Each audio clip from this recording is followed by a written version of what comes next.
Welcome to LOA Today. I'm Walt Eason here with life coach Cindy Chavez. Today is Wednesday, October the 2nd, 2019. It is 4 p.m. New York time, and that's 1 p.m. Los Angeles time, 9 p.m. in London, 5 a.m. in Tokyo, 6 a.m. in Sydney, Australia. But wherever you are in the world, thank you for joining us for another episode of LOA Today, your daily dose of happy. And I'm happy that it's Neville Day. Happy Neville Day, everybody, because we are talking about Neville Goddard, as we always do, or actually, as we almost always do on Wednesday. Provided, of course, we're both in the same podcast at the same time, because we don't have a conflict. But that's right. It's a day to look forward to, and I always look forward to it every single time we're doing this. We've been doing it for over a year now. Did you realize that? Yeah. Wow. It's been over a year. I mean, and we still aren't done with all the Neville books. That was so amazing. Yeah. We're like we always say, we could do a Neville book again. We could finish this one and start right back at the beginning and be totally different. It does seem that way, doesn't it? It's amazing. It's the same topic over and over again. It's the same text over and over again, and we always get something new. Just amazing. Yeah. It's a remarkable thing. It is. Plus, we're working with Neville's magnum opus, The Law and the Promise, his last book. And it's kind of the book where he really pulled it all together. At least that's what we're seeing so far, I think. I think so, too. And not only that, but because he had been teaching this stuff for so long, that at that point, he had collected a lot of stories from people that attended his lectures and had put his methods into practice and had great results. And so he's added those in to kind of prove his points along the way. And that's so much fun. I love that so much. Yeah, me too. And I want to say, last time we were together, we had a story where the woman said, I feel wonderful. Something fantastic is happening to me now, or something like that, right? Oh, yeah, I've been working with it, actually. And I decided, okay, I need to do this. This is going to happen all week. And then I remembered it this morning. Oh, no. I've actually been doing it every single night. And yes, thank you. Yes. Oh, you're quite welcome. And the phrase is, isn't it wonderful? Something marvelous is happening to me now. That's it. Yeah. And I've been practicing that every night, and sometimes during the day, too. And I can't say I've had any really major results. They just popped up and say, whoa, look at this manifestation. It's amazing. But what I have noticed so far is that just by making this part of my routine, so to speak, yes, I am finding it easier to deal with the crap that life throws at you. You know what I mean? I mean, because stuff just happens, and it's up to us how we're going to respond to it, right, how we're going to deal with it, and how we're going to react to it. And it's not like this is the only process. Lots of people have lots of different processes, meditations and affirmations, and there's a whole list of things that you can possibly do. But this one does have apparently a very calming effect when it comes to dealing with the crap. So that's a good start right there. That's good. Yeah. That's good. Yeah, I have a mantra, if you want to call it that. It's like a thing that I just say all the time, and it just is, reminding myself that no one and nothing has power over me. Good point. I like that one. Right? And it's like, I remember maybe 15 years ago, 12 years ago, I got a hold of that concept, right? That if I was a victim, someone treated me badly, that feeling like a victim, being a victim, that it's like I was the only one that could have my hand on the trigger. Right. And, sure, do people ever get victimized by someone else? Yes, that's not what I'm saying. And I'm not saying that if you've been attacked or something that it's your fault. I'm talking about the aftermath of it. I'm talking about when we look back on whatever has happened and we feel like, oh, everything's coming against me, instead of taking that radical responsibility of saying, you know what, no one's going to have power over how I feel, right? I have power over that. I have power over me and how I feel and how I experience this and what story I tell about it. Once I got a hold of that, it was like everything shifted for me. And I realized how often I had really been in victim mode, like, poor me, all this crap is happening to me. And now I try to remind myself, it's not happening to me, it's happening for me. And, and so that, I think that I had really started again a few weeks ago with that, like I'm reminding myself of that all the time. no one can take my power from me. And so that was the mantra that's already been going. Yeah. And a lot of times, whatever mantra is like my current thought, that will be what I do when I'm going to sleep. So this one about, how wonderful, it just went right by. I determined to do it for this week. And then I remembered like an hour ago, I thought, I challenge everyone to do it with me. And then I just dropped the ball. I never thought of it again. Well, fortunately, I did it for the both of us, so we're covered. You. We're okay. That's all right. But, well, actually, that kind of illustrates what the biggest challenge we all have is with these various processes. Doing them. I mean, we say we're going to do them, and then, life gets in the way, and we forget, and maybe we make a note, and I forgot, I got to go back and do that, and maybe we can kind of staggeringly get through a few days in a row where we do it, and now we start to develop a habit. So now we got that one going, but we forgot this other one. That's just the way life goes. Right? I feel like Neville's up there giving me this.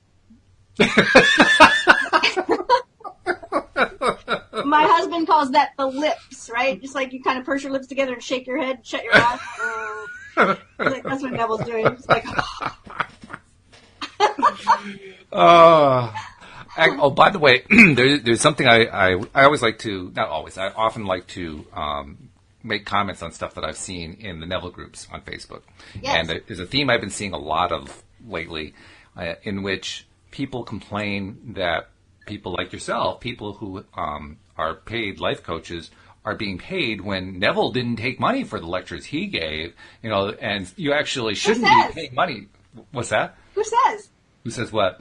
Who says Neville didn't take money for his lectures? Oh, well, he did. He actually said that. But he also said that he did require being paid if he was doing in-person coaching. He actually stated that in one of his lectures, and he actually stated the scale, too. And that's what my point was. Okay. Yeah, that's the point I wanted to make was Neville actually stated precisely what he was charging people in order to get one-on-one attention from him. Yeah. So to all the people who are getting snooty about, people like Cindy who make a living, my reaction is, and that's my commentary for the day. Well, I think there's a lot of opinions and a lot of also misinformation about coaches and coaching, and there's also a really wide range of what people charge to coach and what experience people have and what training they have. I have 10,000 hours of training and $10,000, probably more like $20,000 of training, and coaches that I hire myself. So I've invested in my skills, and I've invested in, being able to show up as a badass. So it's like I don't have a problem charging for what I do, and I also give away a lot of stuff for free. You can hear our podcast. Nobody's charging you to hear the podcast. Absolutely. We write articles and we post things and we help people pro bono all the time. And so if people get kind of squirmy about life coaches charging, well then just don't hire a life coach. Well, exactly. Yeah. don't hire a life coach. Keep going with what you're doing. My point to them is, why do you have to get squirrely about it? Why do you have to just throw blame and doubt and all kinds of stuff at other people? Just go with what you like doing. That's fine. But when you start doing the other thing, now you're attracting all this stuff that you really didn't want in the first place. Yeah. Because remember, what you vibrate to, that's what you're attracting more of. So are you sure you really want to put out all these complaints about what life coaches are charging? Really? True.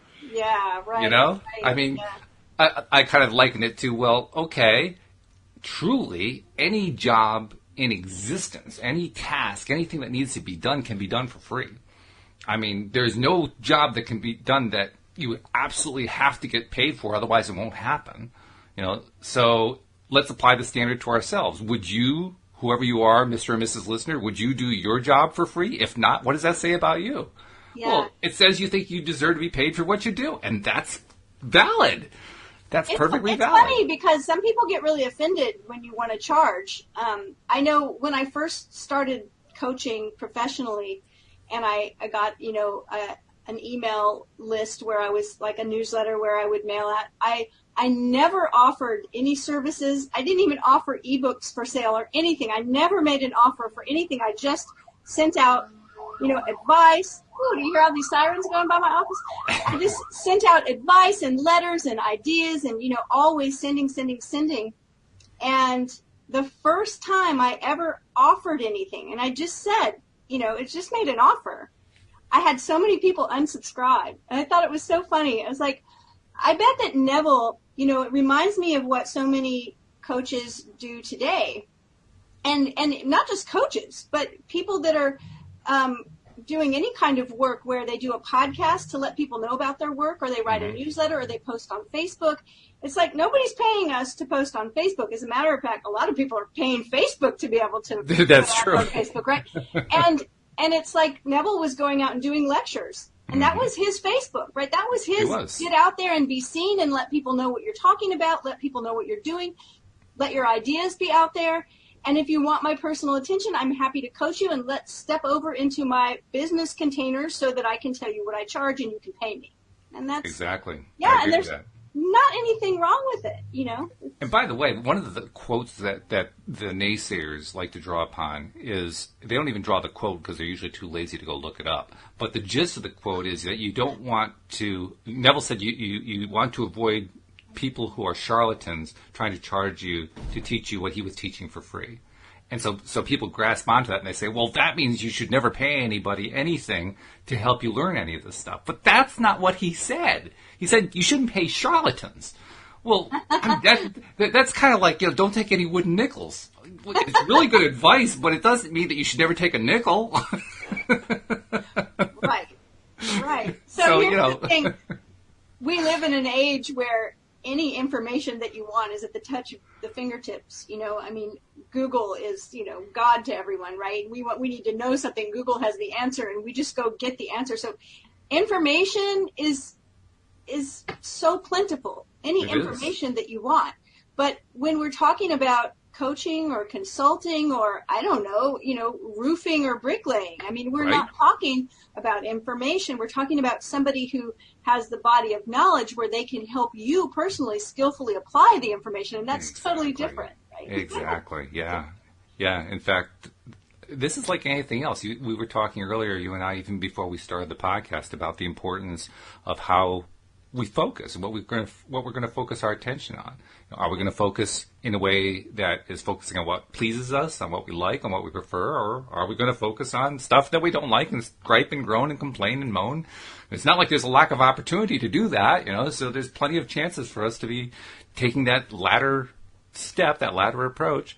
But we have that choice every moment of every day, and that includes whether we're going to work for a living and collect a paycheck, or whether we're going to pay somebody else for a service or whatever. A lot of people decide to look at it positively and say, like with the gardening service that we offer, that Louise and I offer through our gardeners, our clients who love us say, oh, God, I'm so glad I don't have to do the gardening anymore. Right, exactly. And they're often paying us hundreds of thousands of dollars to do that, but they've been gardeners. They know what it's like. And they know how hard the work is. So they're glad to pay the money, Yeah.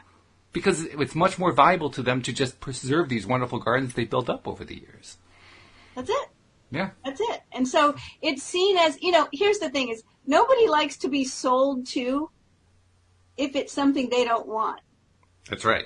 If it's something they want, they don't notice they're being sold to, right? Exactly. If I walk into Best Buy and I'm looking for a new TV, I'm looking around. Who can help me? Who can help me? I've got money in my pocket, and I want somebody to show me the most awesome TV they've got in this place because I'm ready to buy that thing. That's right. But if I go in there just to look around and I don't want to be bothered and 5 salespeople keep coming up to me, can I show you a TV? Can I show you a TV? Right? I'm like, I don't want a TV. Like, leave me alone. I'm here for a mixer. I don't care about TVs. That's all it is. If you're in the market for something, there's somebody that can help you, and you're happy to pay them because you want the results. And that's exactly. That's it. That's all it is. That's what it's all about. So, perspective, as usual, is everything. As usual, yes. Yes. So anyway, back to Neville. We are on Chapter 8 of The Law and the Promise. We are. And the title of this one, it just evokes all kinds of images because it evokes the idea of Alice in Wonderland, through the looking glass. Right.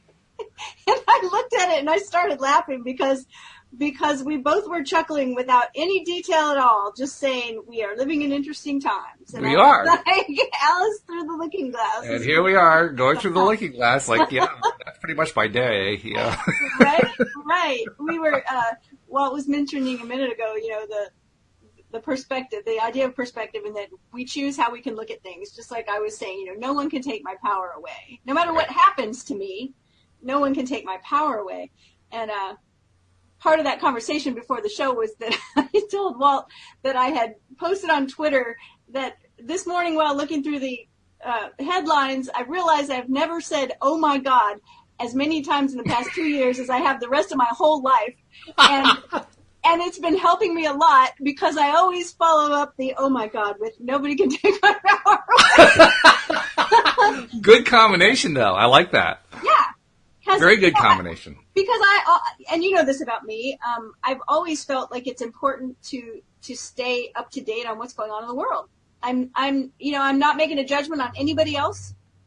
Personally, I have trouble putting my head in the sand and not paying attention. I want to know what's going on. It's just my personality. It's just who I am.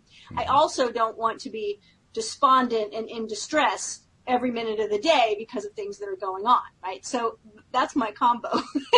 But I'm thinking about how those two phrases work together. Oh my God, nobody can take my power away from me. What a combination that is. Well, that's what it's been. So that's huge. That's really powerful. I think you actually improved it with that. It's working for me. So do we have any announcements before we head into the chapter? Yeah, let's do our promotional announcements that we usually do, which amounts to very simply, like Cindy was saying, this is a free podcast, and we're giving out free information, and we're sharing our thoughts freely and so forth. And we do that because we want people to listen, because we like having people listen to our thoughts. And sometimes even they come back and they mirror their own thoughts back to us, either on the live stream or by sending an email or contacting us through the website. And it's fun. We love that. But we know that our listeners are loving it too because the numbers keep increasing, and which I love. I don't know about you, Cindy, but I just love it. Every single year, the numbers get bigger and bigger. Yeah. And it's not like we're not reaching millions of people yet, but I mean, even a year ago, thinking of having like 350 listeners every single episode, that seemed out of reach, and we're there now. Yeah. And it's going to keep growing and growing and growing. So that's why we do it. That's why we love it so much. The reason why we would suggest that you become a subscriber is because we're doing 5 shows a week with 5 different sets of co-hosts. We're all talking law of attraction, but every single show is so different. You're going to get different information, different ideas, different laughs, different entertainment out of every single show. It's really worthwhile. It's like having, a variety of 5 different shows to listen to every single week, but they're all the same show. So, with that thought in mind, become a subscriber by going to the homepage of our website. That's the easiest way, loatoday.net, and at the top of the page you will see instructions on how to do it in about 3 to 4 clicks. And alternatively, if you are already using a podcast platform like, iTunes or Google Play or Spotify or Pandora or whatever, you can probably find us on all those too, because we are now on all the major ones and many of the minor ones. But the bottom line is, if you can't find us that way, go to loatoday.net, the webpage, and you'll be able to find us there. And also, feel free to subscribe and listen to us on YouTube, because as we record these podcasts, we also live stream them to YouTube, and that's where our live stream listeners come in. They'll join us on the YouTube page and contribute their comments. We'll often incorporate their comments into what we're talking about. And it just makes it a much more fun experience for everybody involved. And subscribing there is just as easy as it is for the regular podcast. You click the subscribe button. There's also a little bell to click to be alerted every single time that we publish something or that we're live streaming, so that you can just go right to the event and listen to it immediately after, or even during, while we're recording it. So either way, actually both ways, we hope you subscribe both on YouTube and to the podcast. But please do subscribe, because it really is worthwhile. And those are our promotional messages for the day. Excellent. Excellent. And thank you, subscribers. We appreciate you so much. Absolutely. So much. All right. So we are making our way through Neville Goddard's book, The Law and the Promise. And we just hit over the halfway point. So we're in chapter 8, Through the Looking Glass, like Walt says, a little reminiscent of Alice in Wonderland here. And I've never heard this little verse, but Neville starts out with a verse from a poem, I guess, called The Elixir by George Hebert, and it says, "A man that looks on glass, on it may stay his eye, or if he pleaseth, through it pass, and then the heaven espy." And I think that's really like, I had to think about it for a minute, but what I kind of get from that, and I don't know how that verse hits you, but I kind of get that we can either look at things at the surface or we can look deeper. Yes. And if we look deeper, that's when we're going to, get to that place where we can see the bigger picture, I think. I agree. That's exactly, that's pretty much what Neville is all about. Because we've discovered this every step of the way as we explore his books. This is the 6th of the 10 books that we've done so far. And every one of them is the same because every one of them has layer upon layer upon layer upon layer of meaning in what on the surface are very simple words. It's amazing how often that plays out. And I've been thinking all week about, anybody that's heard the podcast for some length of time might hear me occasionally mention some Hermetic principles because that's something that I'm versed in. But I had not put it together as much as I had in the past few weeks. And it's not this book, but I'm trying to remember which book we did before, because now I want to go back and look where Neville was talking about conception. Mm-hmm.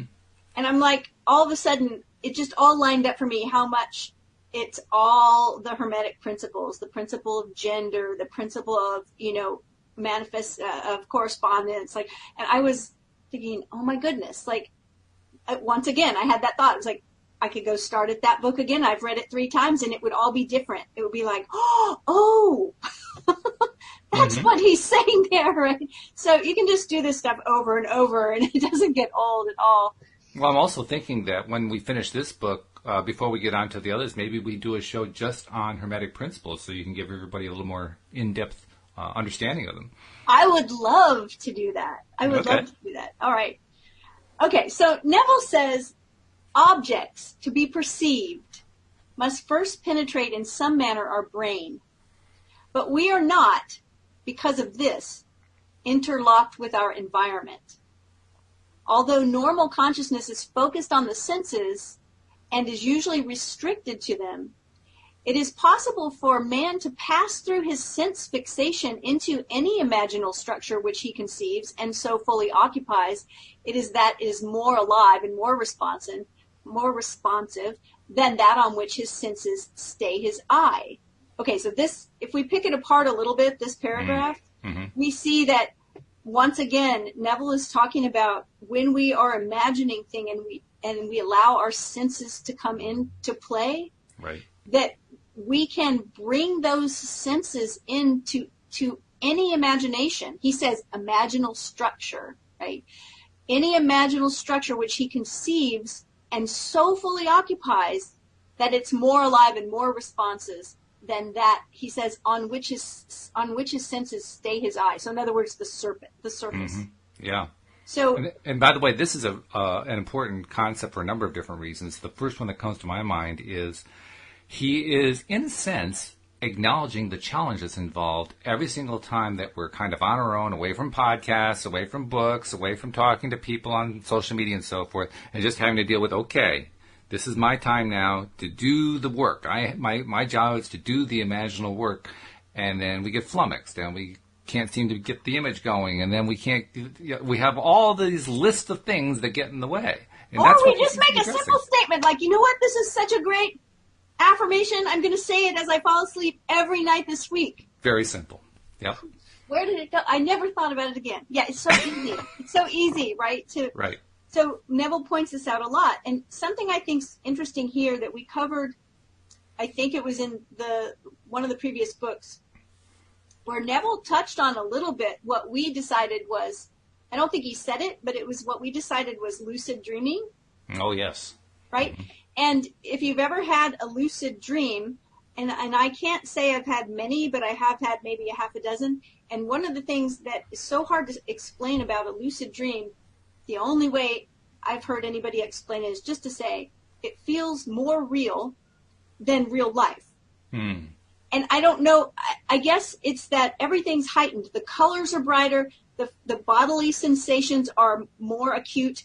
And so when you wake up from a lucid dream, it almost feels like, oh my gosh, was that real? And this is a dream because this feels sort of flat compared to where I just was. And that's what I feel like Neville is talking about here. He says, interesting you say that too, because I remember in a number of cases where I've had dreams that were very vivid. I'll call them lucid dreams because they fit the criteria you're describing here.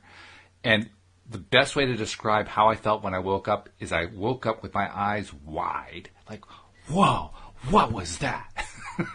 Well, the other criteria for a lucid dream is that you know it's a dream as it's happening, which is really interesting because a lot of times what happens, especially when someone is first, attempting, because usually it's not something that just happens to people. It's something that happens because they're consciously intending it to happen and they're focused on it. And what happens is that as soon as the person recognizes, oh, this is a dream, I'm in a dream, they'll wake up. So there are like methods to keep you in the dream. Like one of them is that if you suddenly realize you're dreaming and you feel like you're losing it, like you're waking up, like it's just to turn around, to spin around a little bit, and you'll stay in the dream. So I think that's really interesting. But I feel like Neville is talking about that here, not a lucid dream, but something akin to it, because he says that this imaginal structure, that the person conceives it and so fully occupies it that it's more alive and more responsive, he says, than that on which his senses stay his eye. But in other words, that on which he just sees in his natural world, just regular everyday stuff. He says if this were not true, man would be an automaton, reflecting life, never affecting it. Man, who is all imagination, is not tenant to the brain, but landlord. He need not rest content with the appearance of things. He can go beyond perceptual to conceptual awareness. I like that terminology there, is that it's not tenant to the brain, but landlord, right? Nobody takes my power from me. Like I get to decide what story that I'm telling. I'm the landlord. That's right, yeah. This ability to pass through the mechanical reflective structure of the senses is the most important discovery man can make. It reveals man as a center of imagining with powers of intervention which enable him to alter the course of observed events, moving from success to success through a series of mental transformations in himself. Attention, the spearhead of imagining. This is what we were talking about earlier. This is the part we got to pay attention to, is how much attention can we give it without losing it?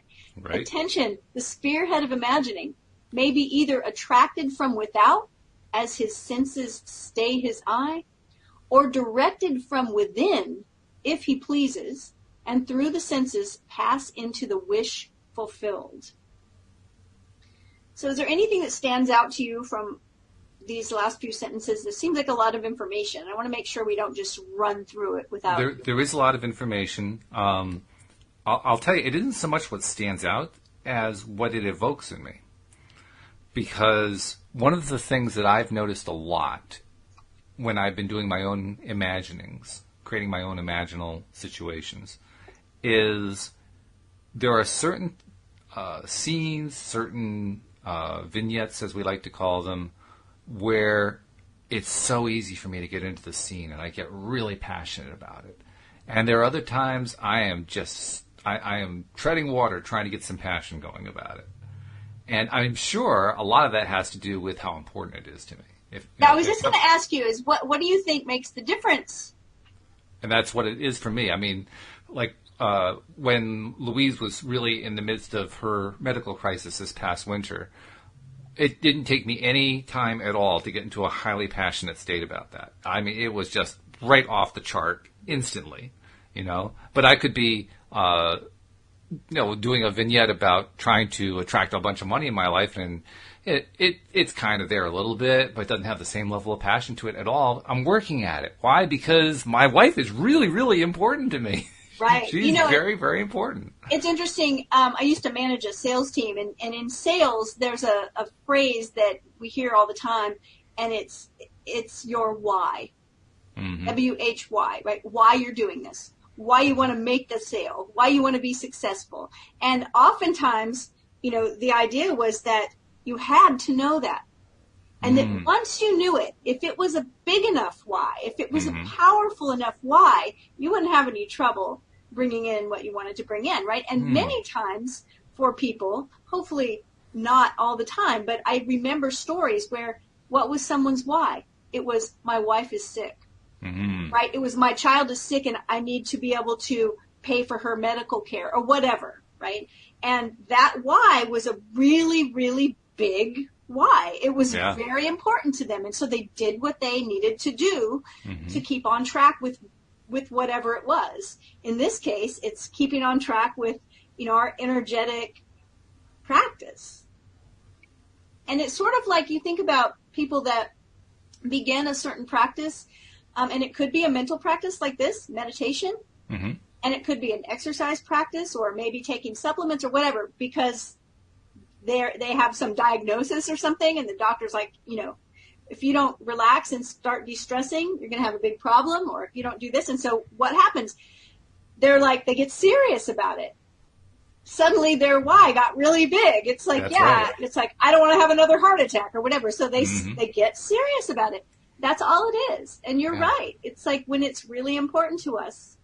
And I think that's a great thing to tap into. It's like, sometimes I think when we have trouble manifesting something, it's because it's not really that important to us, and we don't maybe want to admit that even to ourselves. But it's like when we do find the thing that's really important, we'll put it together, right? I think it's accurate. And in fact, I mentioned in my example that trying to manifest health for my wife was easy to tap into because I care so much about her. But perhaps tapping into trying to attract a certain amount of money doesn't have the same passion for me. That's a hard one to let go of.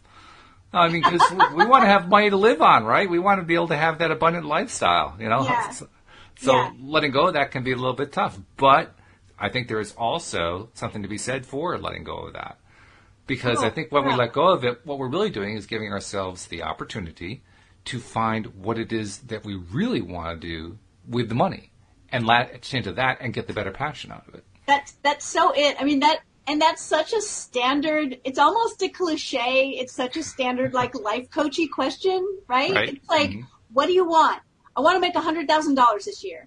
What would you do if you had that? What would having that give you, right? Because that's really what we want to get to. Exactly. Because picture this, is it just $100,000 that you can stick in a shoebox under your bed and never touch? Yep. That's not usually what people want. It's not going to work. Something that they think that money's going to give them. And sometimes it's not even stuff, right? Sometimes it's power or the sense of freedom or security. But if we can latch onto that, then we'll have a better chance of having it come into our reality. So I actually feel like I'm doing a better job of doing my imaginals when I'm focusing on, with money-related stuff, what is it my money's already buying me? Because when I'm focusing on that's real, So we had a good meal yesterday. Well, that meal got paid for with money. But the meal was the best part. The meal was delicious. Spicy was wonderful. That I can easily tap into that one. I like that a lot, too, because you're like, I want to do that again. That's right. Exactly. Right. Yeah. Which, by the way, happens to be true. We do that 3 times a day or whatever, whatever the lifestyle is, right?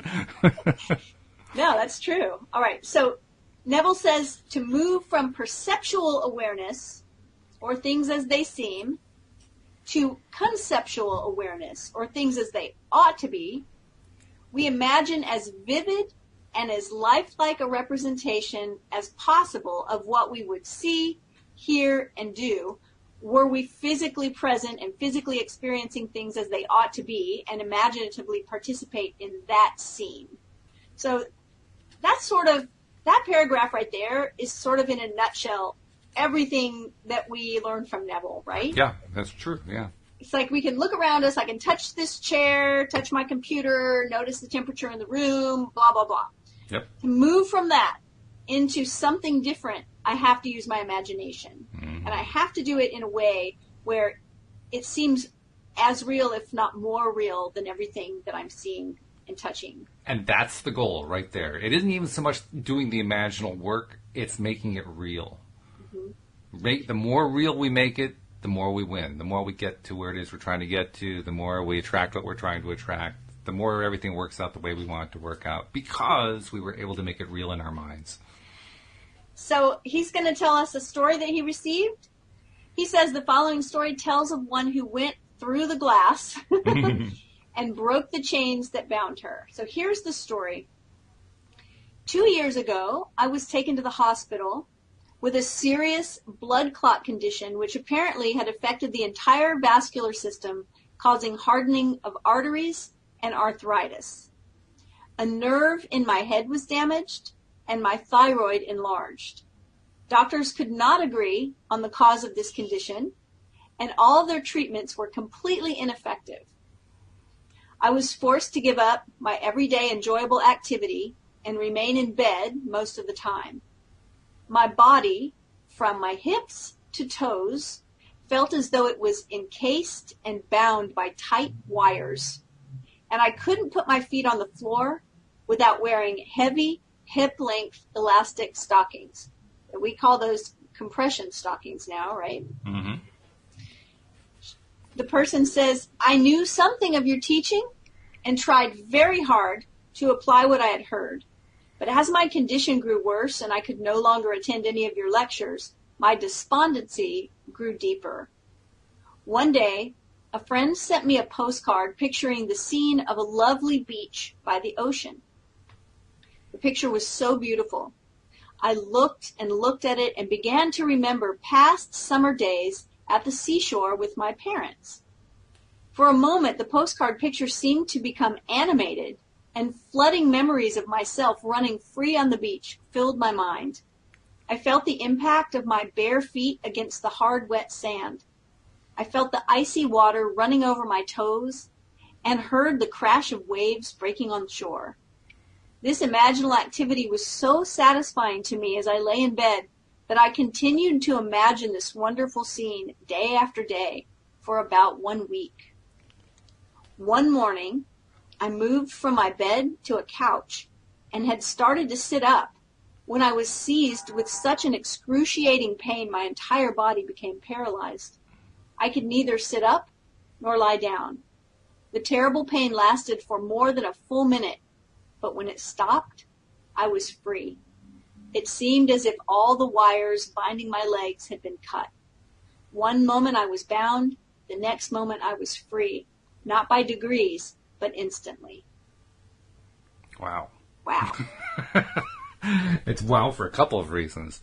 Because I just mentioned how my biggest passion in the examples I gave was when I was trying to support my wife, who was going through a thyroid issue, which is exactly what this woman had. Now, her symptoms were different from my wife's symptoms, but it was basically the similar kind of situation because my wife was not bedridden, but she certainly couldn't get around very much. I mean, literally, I had to walk her around in my arm whenever we went outside. That's how bad it was at that point.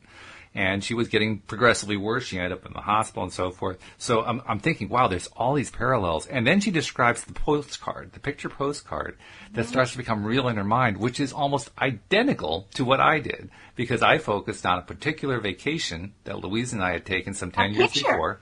And it was a picture on the wall of the two of us on that vacation. And I just kept playing that little picture in my mind. I did the same thing as she did. And I didn't even know that was the story coming up. You know what I think is interesting about this? And we read another story that was similar, very similar. But what I think is interesting is, remember going back to the idea of assuming the feeling of the wish fulfilled for the sake of enjoying the feeling of the wish fulfilled? Ah, yes. Right? Like, I'm not doing this to, and it's a conundrum, right? It's like there's a Buddhist koan that is like, you cannot make it happen. You can let it happen.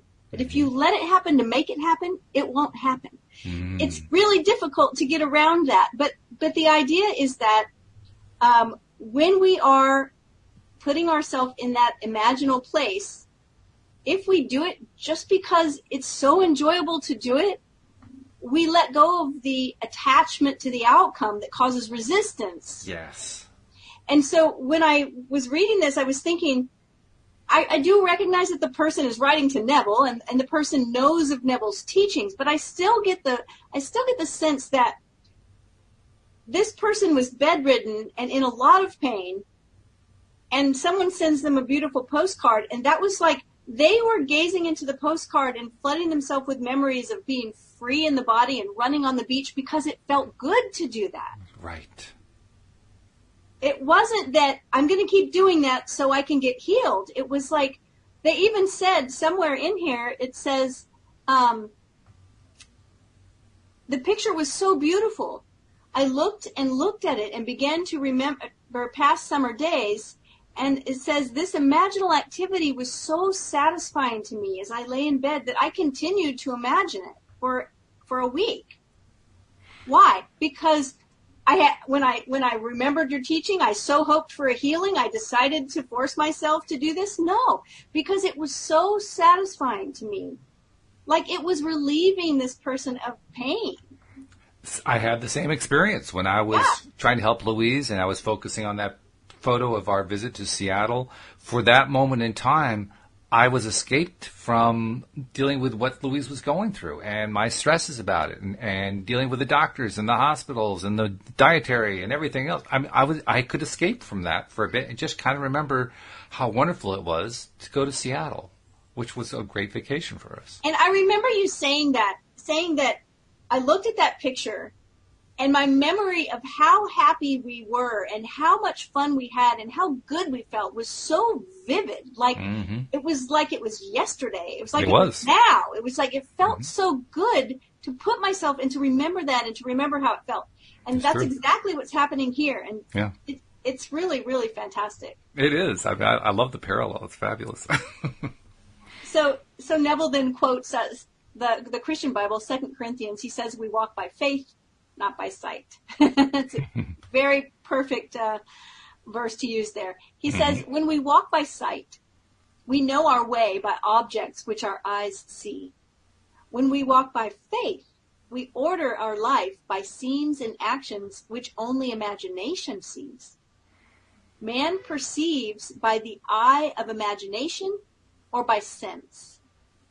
But two mental attitudes to perception are possible: the creative imaginative effort which meets with an imaginative response, or the unimaginative staying of the eye, which merely reflects. Man has within him the principle of life and the principle of death. One is the imagination building its imaginal structures out of the generous dreams of fancy. The other is the imagination building its imaginal structures from images reflected by the chill wind of fact. One creates, the other perpetuates. That's really powerful. I feel like he's talking to me right now. Well, remember we talked about, I can't remember who said it. It could have been Neville. I just don't remember. But somebody said, most people today are just focused on yesterday's news. Mm-hmm. We just perpetuate. Yep. We perpetuate the same situations in our lives because we tell the same story about what happened already, and that's what Neville's talking about here. And you know what really pisses me off is when I get into that realm of thinking about this thing I don't like, right? Whatever it is, and for whatever reason, for some moment of time, it feels like I can't take my mind off of it. Even as I'm saying to myself, the more I focus on that, the worse things are going to get. But by God, I'm going to keep focusing on this thing. Well, we've talked about that many times about how hard it is sometimes when the focus is on physical pain. Mm-hmm. Because we hurt. We can feel it. It's really hard to take your focus off that when you're in pain, right? But we've both done it successfully, so we know it can be done. Right? Absolutely, yeah. And I'm actually talking about not so much something that's difficult, like physical pain, because that's just right in your face, and it is very, very difficult. You're just talking about politics, aren't you? Politics, economics, family issues. I mean, all the little stuff in life that we allow to get into the way. Yeah. And every one of them are things that really are a whole lot easier to take our attention away from than chronic pain. But for whatever reason, in that moment, it's like I am glued to it like a magnet. No, that's a mixed metaphor. But I am attached to it like a magnet. And there's no way I'm going to take my attention off that thing. And it's not rocket surgery. No, it's not. No. But eventually I do get my attention off, and I say to myself, what on earth was that all about? Well, you made a comment. You said, no, it's just the little things that come up. And I thought of that idea that, it's not the mountain. Right. It's not the climb up the mountain, it's the pebble in your shoe. Exactly. It's so true. Like, big things come our way and we go, oh my goodness, okay, we're going to get through this. We're going to do it, right? Yes. The little stuff that's just like, oh. Exactly. That's it. So Neville says man must adopt either the way of faith or the way of sight. Sounds like Neville's telling us we can't have it both ways. Mm-hmm. Mm-hmm.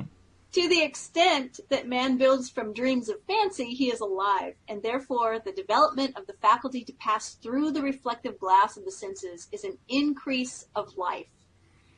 It follows, here's the corollary, it follows that restricting the imagination by staying the eye on the reflective glass of the senses is a reduction of life. Mm. The specious surface of fact reflects rather than discloses, deflecting the eye of imagination from the truth that sets man free. The eye of imagination, if not deflected, looks on what ought to be there, not what is. However familiar the scene on which sight rests, the eye of imagination could gaze on one never before witnessed.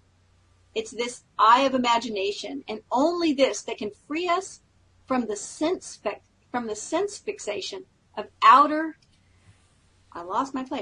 things, which completely dominates our ordinary existence and keeps us looking on the reflective glass of facts. I love the way he uses this analogy of the sense fixation being like reflective glass, because it just shoots everything back at us that's there instead of looking deeper.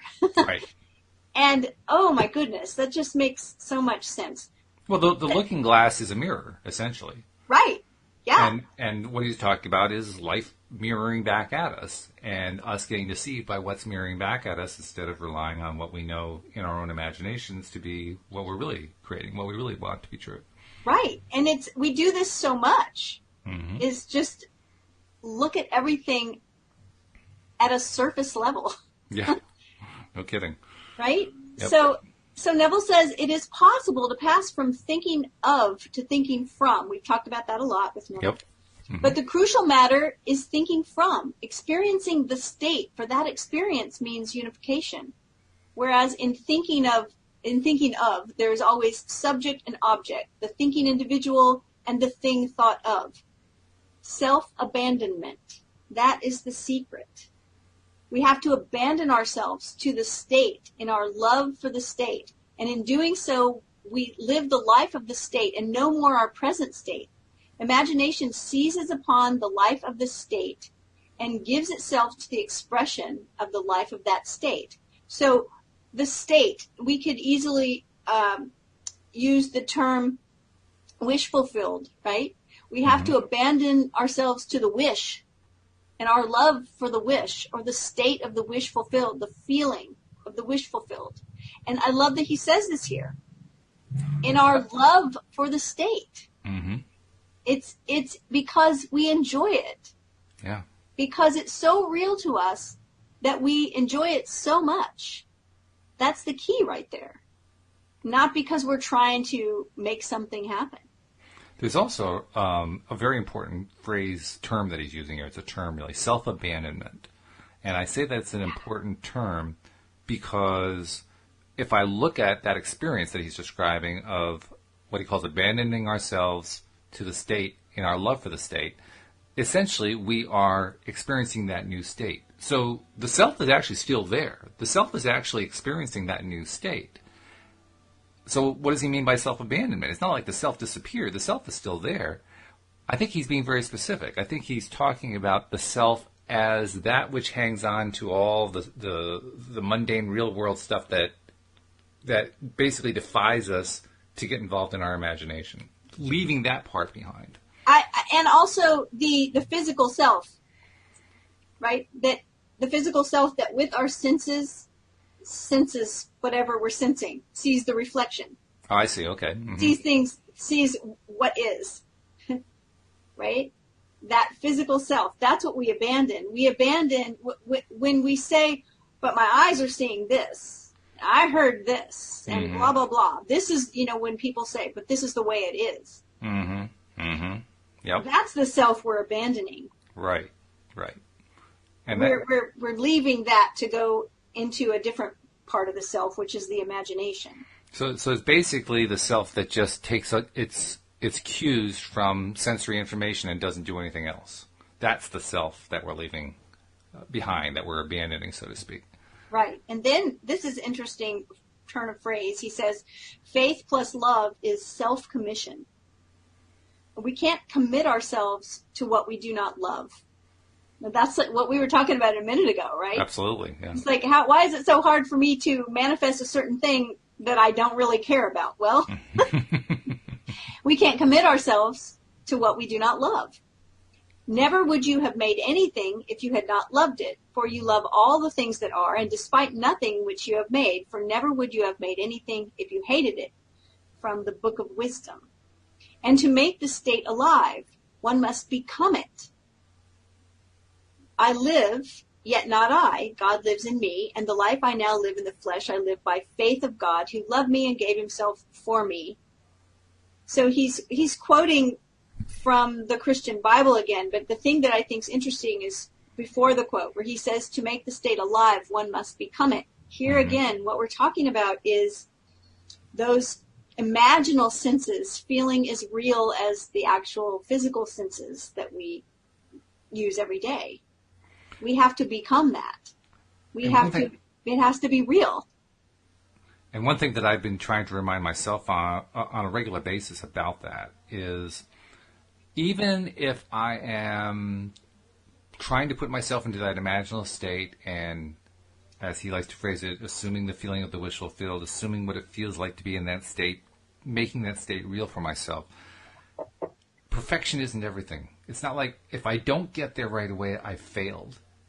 No. Instead, the way I'm looking at it is, each time that I'm practicing it, I'm getting a little bit better at it. I'm getting a little bit stronger at it. I'm developing it a little bit more. And so there can even be a time period of days, weeks perhaps, where it feels like I'm not making any progress. But if I remind myself the progress is still being made, even though it doesn't feel like I'm getting there, eventually I look back and I say, whoa, I guess I did make more progress than I realized. I'd forgotten about some of this progress I had made. Because to my perception, it was just, I was making such little incremental changes and little incremental improvements that I could barely tell the difference.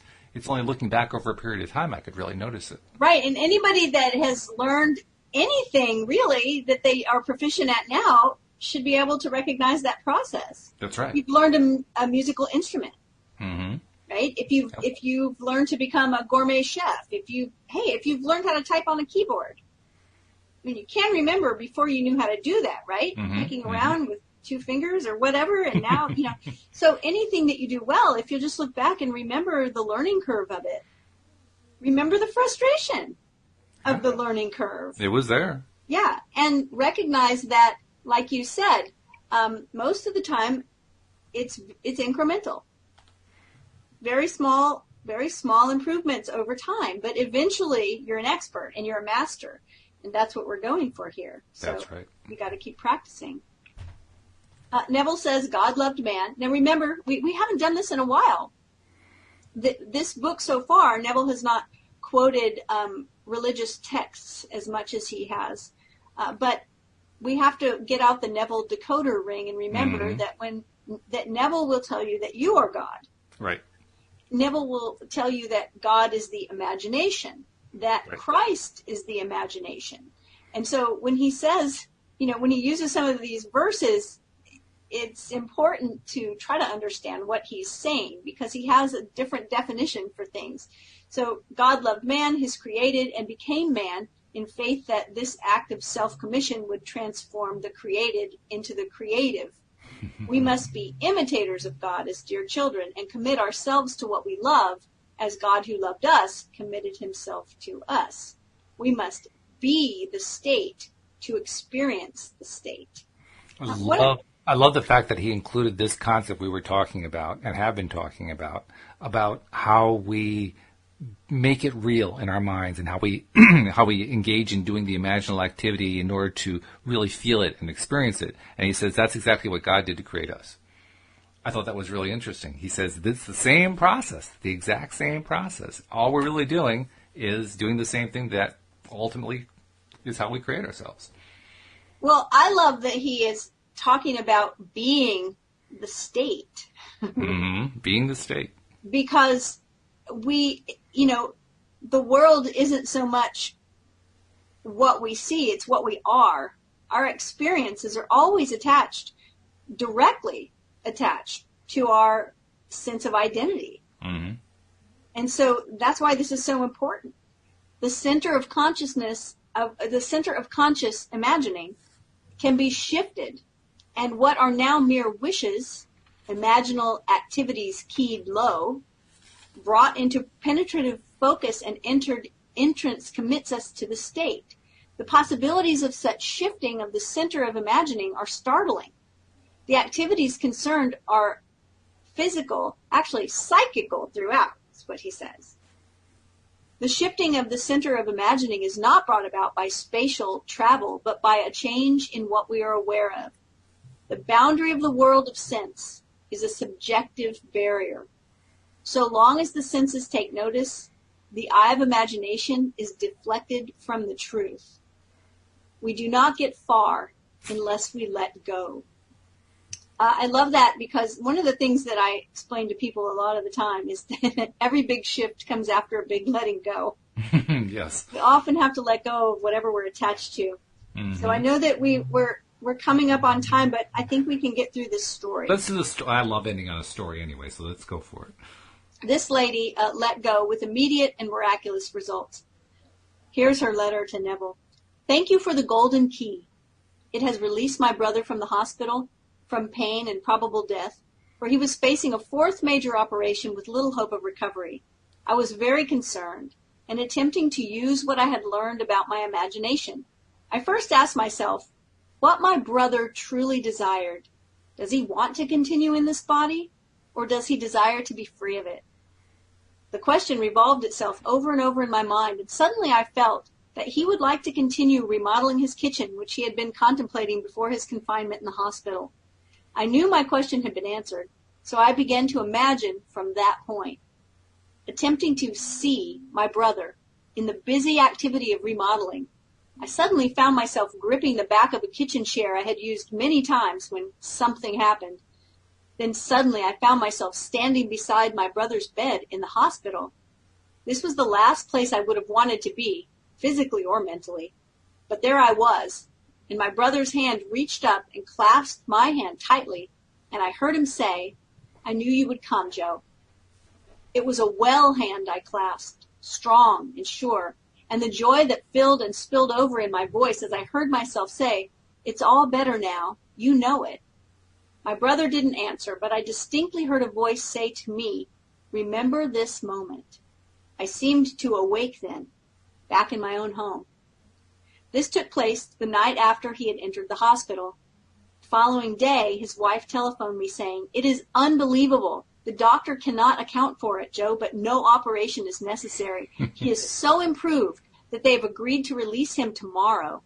The following Monday, my brother went back to his work and has been perfectly well since that day. Nice. I like that.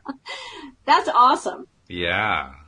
I love that this woman took the time, to meditate or contemplate whether her brother would want to stay or go. Yes. And took the time to do that.